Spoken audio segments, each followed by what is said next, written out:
Pas ce soir, je dîne avec mon père, de Marion Ruggieri. À mon père, en mémoire de mes grands-mères. Chapitre 1.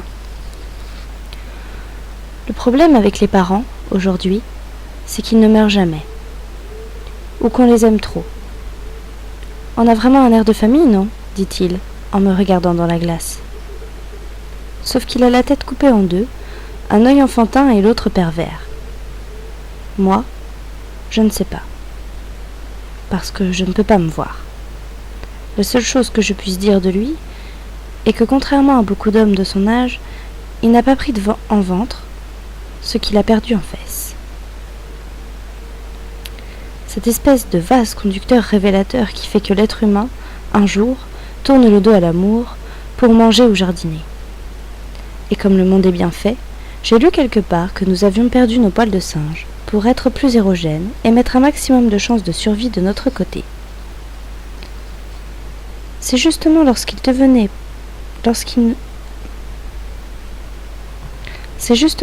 ne devrait plus se reproduire que le bon Dieu donne à l'homme des traits de vieille femme enceinte. Mais lui n'est pas de cela. Pas mal, non, pour un type de mon âge. Touche.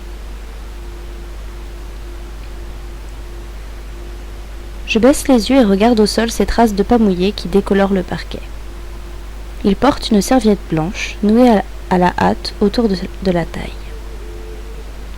Ses cheveux noirs luisent sous la lumière de l'entrée. Le soleil a bruni ses lèvres. Une bouche démesurée, comme le front, l'arcade sourcilière et le nez. Il a les traits forts, la silhouette gracieuse, l'air fiévreux. Un physique romantique. Un jour, à propos de sa fille de 17 ans, un ami m'a dit ceci. Je n'ose même plus la regarder. Cela fait des années que je n'ose plus le regarder et qu'il me force à le voir. Alors je tape furtivement son bras bronzé, encore humide, du bout des doigts. Comme un docteur en consultation ou comme si l'on jouait à chat. Le muscle est dur, mais la peau, plus fine que la mienne, fait moins corps. Ouais. Entre, tu vas pouvoir me passer de la crème hydratante. Je ferme la porte et le suis le long du couloir sombre qui dessert par ordre d'apparition la cuisine, l'unique chambre et le salon. Sans rien demander à personne, il a abattu toutes les cloisons, transformé un petit appartement familial et bourgeois en une vaste garçonnière. Mon père appartient à cette génération qui, sous prétexte qu'elle est née après-guerre et en plein progrès, a décidé que son combat d'une vie serait de ne pas mourir. De ne pas mourir, donc de ne pas vieillir. D'arrêter le temps. Au début, je croyais qu'il était le seul atteint. Et puis j'ai vu d'autres spécimens, dans la rue, à la télé, tout près. Je les ai parfois côtoyés, les faux jeunes. J'en ai même joué. Au début, je croyais que le syndrome ne touchait que les hommes de son âge, les éternels baby-boomers. Puis je me suis aperçu que la génération suivante était pire. Déjà faux jeune à 40 ans. Je les repère au premier coup d'œil. Un t-shirt, une fiancée prépubère, une playlist. Au début, enfin, je pensais qu'il s'agissait d'une épidémie locale, jusqu'à ce que je me retrouve à l'anniversaire d'un Chinois de Los Angeles. Impossible de dire son âge. 54 ans. La tenue, les cheveux, l'allure, il arborait simplement cette même dégaine occidentale de l'homme qui ne veut pas mourir. Voilà le problème. Les gens ne veulent plus mourir. Alors ils volent la vie de leurs enfants. Ce sont des ogres. La crème hydratante est pour le dos. Le reste, il y arrive seul. Il me tend le tube, un produit pharmaceutique dont le nom colle au palais rien qu'à le prononcer. Il projette quelques pâtés blancs sur ses omoplates noires de taches de rousseur. Cela fait du bruit. J'étale la chose du plat de la paume, à la truelle, en laissant traîner partout. Exactement comme le fait un homme lorsqu'il s'enduit d'écran solaire, et qu'il en reste accroché dans les sourcils, dans la barbe, sur le nez, comme si ça faisait pédé de bien étalé ou qu'il attendait une âme émue, une mère, pour finir ce qu'il a commencé. Je m'acquitte de la tâche au plus vite. Tu n'oublies pas les épaules, hein? Tu devrais aussi t'hydrater la peau, Big. Le docteur m'a dit que j'avais l'élasticité d'un jeune homme de 30 ans. Moi, j'ai une peau de crocodile, la souplesse d'une grabataire, et j'aime ça. Évidemment, je n'ose pas dire à mon père qu'il est un ogre, qu'il mange ma vie et que je ne tiens plus qu'à un fil. Après tout, je laisse faire, et il en pleurerait de me tuer. Quoique, je ne l'ai vu pleurer qu'une fois. Nous habitions encore tous les trois. Il regardait par la fenêtre, les yeux embués. Ma mère se tenait dans la pièce d'à côté. Elle ne l'aimait plus, je le sentais. Mon père la trompait, mais elle faisait pire. Il l'indifférait. Pour la première fois de ma vie d'enfant, j'avais plus de peine pour quelqu'un d'autre que pour moi. Et pourtant, j'en passais des heures à me regarder pleurer dans la glace, à imaginer mes parents morts, mon air digne et dévasté, et à ausculter la couleur de mes yeux, glisser du brun au vert. Mais là, j'en aurais tué ma mère. Je savais que leur longue dispute n'avait plus lieu d'être. C'était mort. 20 ans plus tard, il n'a pas changé. Comme si le temps l'avait saisi là, derrière sa vitre, pétrifié. Beaucoup de gens se fossilisent ainsi, après un choc ou, inversement, une période qui leur sied, qu'ils considèrent comme leur apogée.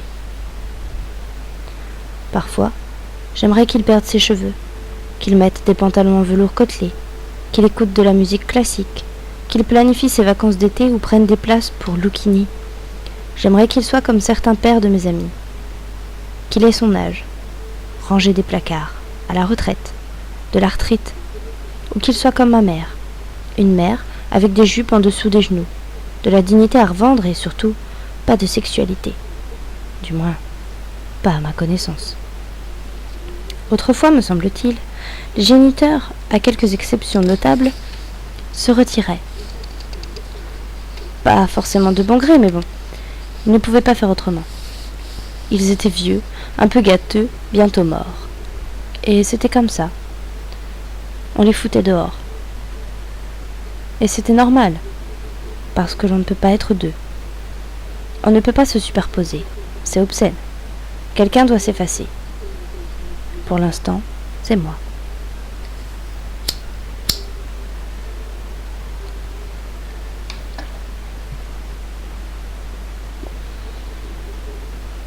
D'ailleurs, devant la glace, je ne ressemble à rien. Je n'existe pas. J'ai été ratatinée, compressée par l'accélération de l'histoire. Je suis une fausse jeune de bientôt 30 ans. Alors qu'à 13 ans, je faisais de louables efforts pour m'habiller comme une pute, maintenant que je pourrais, je me déguise en ado mal dégrossi. J'ai toute la panoplie. Jeans, baskets, t-shirt. J'ai décidé d'abandonner mon vieux sac à dos le jour de mes 30 ans. La supercherie se voit moins que chez mon père ou que chez ses quadragénaires qui, décomplexés par les critiques émises contre la génération d'avant, sont encore plus caricaturaux et désinhibés que leurs aînés. Mais le résultat est là. J'ai l'âge d'être une femme, avec du rouge et des talons. Au lieu de ça... Tenter de faire moins jeune, m'avait un jour lancé l'épouse d'un philosophe, elle-même spécialiste du floutage de cadrans, alors que je m'éloignais au petit trot avec ma queue de cheval et mon sac à dos. Elle avait vu juste, et sous ses airs fantasques, m'avait courtoisement rappelé à ma condition. J'avais commencé très tôt à vouloir faire jeune, 21 ans je crois, le jour où je suis sortie avec un vieux. En y repensant, je suis peut-être la fille qui a voulu faire jeune le plus tôt de toute l'histoire de l'humanité. Mais dans un monde où l'on vit de plus en plus tard, c'est la moindre des choses d'être vieux de plus en plus jeune et que la fraîcheur soit une denrée rare. Comme quoi, on a la vie entière pour réfléchir à la cruauté du progrès et de finir en maison de retraite, comme un coucou tombé du nid, les yeux croûtés, le cheveu en bataille, la peur au ventre, à se demander où l'on est. Pour disparaître, certains ne mangent plus.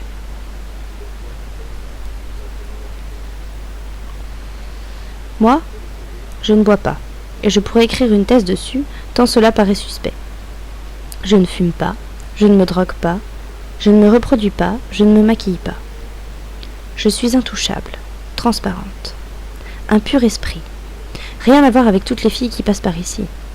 Sans vouloir entrer dans une analyse qui ennuierait tout le monde, à commencer par moi qui ne l'ai pas faite, disons que rester une adolescente a été la seule manière de préserver, entre mon père et moi, cet espace, cette distance vitale, ces milliers d'années d'histoire qu'il a décidé d'effacer pour s'en accorder 10 ou 20 de plus. Et c'est du bout de mes ongles rongés que je m'accroche à mon enfance, en attendant qu'il avance. Il ne veut pas vieillir ? Moi non plus. On verra bien qui lâche le premier. Franchement, Big, je ne remercierai jamais assez ta grand-mère et le bon Dieu de m'avoir fait si beau garçon. Je connais le discours par cœur. Parce qu'en matière de filles, Big, j'ai eu plus que ma part du gâteau. J'ai eu le gâteau, la pâtisserie et la pâtissière, je sais. Tandis qu'il continue de gazouiller dans la salle de bain, encore pleine de buée, je furette dans la cuisine, ma pièce préférée, la seule à être meublée, avec sa longue table en bois couverte de sacs, les courses du dîner plein à craquer. Trop peut-être. Mais ça n'est pas pour me déplaire.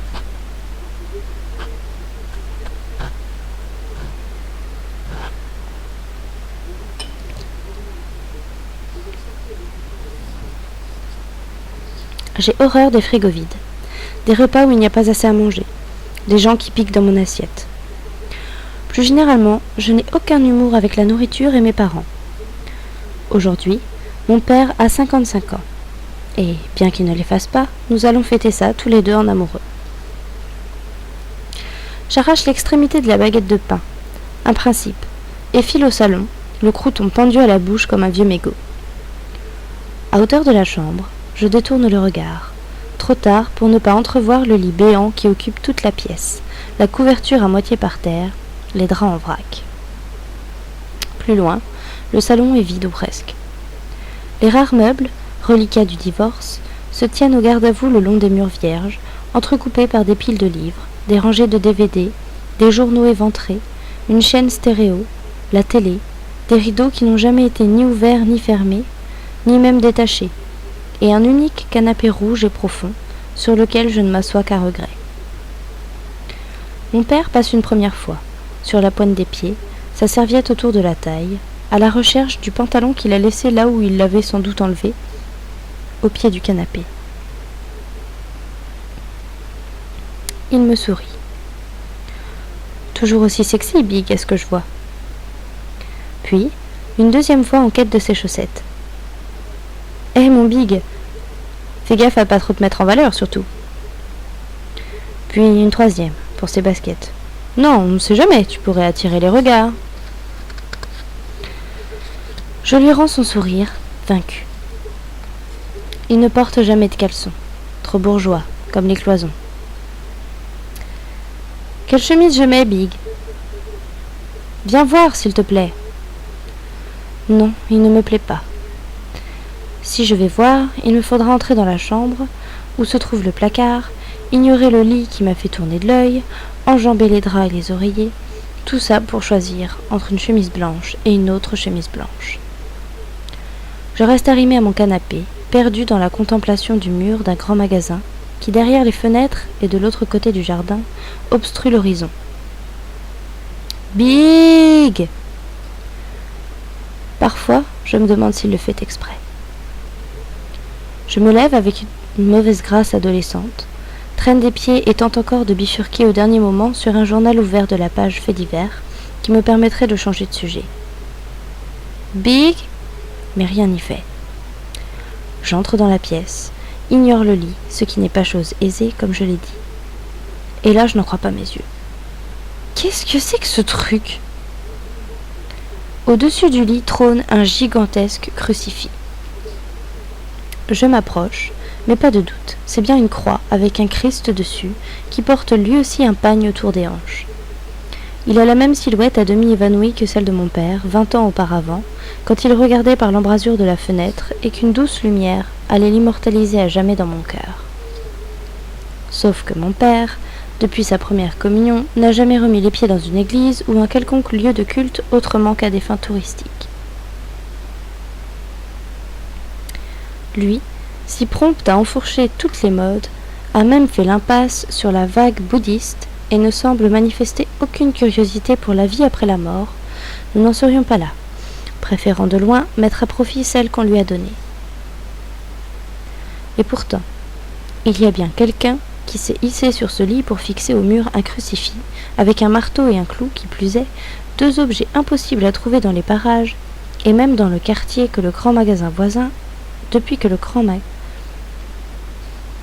Et pourtant, il y a bien quelqu'un qui s'est hissé sur ce lit pour fixer au mur un crucifix, avec un marteau et un clou, qui plus est, deux objets impossibles à trouver dans les parages, et même dans le quartier depuis que le grand magasin voisin a fermé son sous-sol au bricolage pour le remplacer par des peluches, des beaux livres et des DVD. Alors, je l'imaginais mal en train d'expier ses péchés tous les soirs, un genou à terre, les coups de joint sur l'oreiller. Pas plus que je ne vois en train de chiner cette beauté chez un brocoteur du quartier. Tiens, ce serait joli ce crucifix en bois rustique au-dessus du lit. Et si c'est un jeu d'ordre sexuel, je ne veux pas le savoir. Alors quoi? Oh, ça! C'est le crucifix de Follen, ma nouvelle fiancée. Elle est catholique pratiquante, tu sais. Mais tu vas pouvoir la rencontrer, elle vient dîner.